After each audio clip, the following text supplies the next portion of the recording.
I watched The Collector and its sequel, The Collection, and I'm going to give you my spoiler-free thoughts. Though when I talk about The Collection, which is the sequel, it's going to spoil The Collector. So if you haven't seen The Collector, maybe just watch the first part of the review and then you can skip the last part.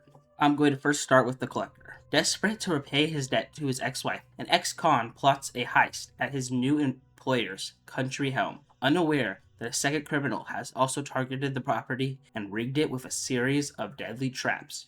This is one of those films that going in, just don't expect a very deep story. The plot is fairly simple. It's also a film that's it's quite gritty. Like, has this gritty vibe with the screen tint. It's pretty similar to Saw. I mean, it was the writers intended this film to be a Saw prequel, but the idea was declined. I mean, there's a lot of these traps. It's fairly gory, which I enjoy. I don't know how I feel about the collector's motivation quite yet. It's a little bit goofy, a little bit strange, I think. I don't know how I fully feel about that. But remember, this film is just not anything deep, so don't go in expecting that.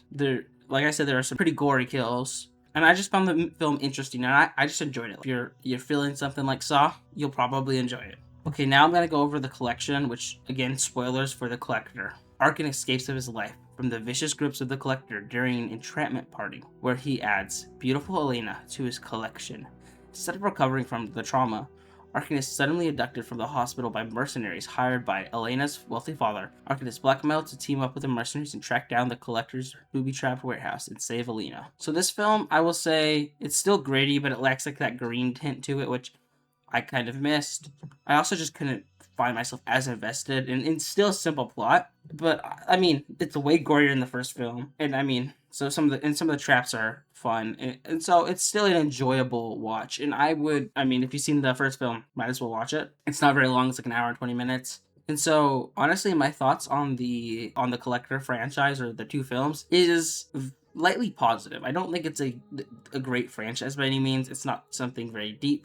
But if you just want to watch a bunch of people in like Saw-esque traps, honestly, just go in and watch this film. It's fun. There's also talked about there being a third film, which, I mean, it's been 12 years or some 12 or 14 years or something. I can't remember exactly. It's been a while since the last Collector film, so I don't know how well they could do that, but I would watch it. I'd like to know your guys' thoughts on these films. If you've seen any of the films, what your thoughts are on them, and with that, bye.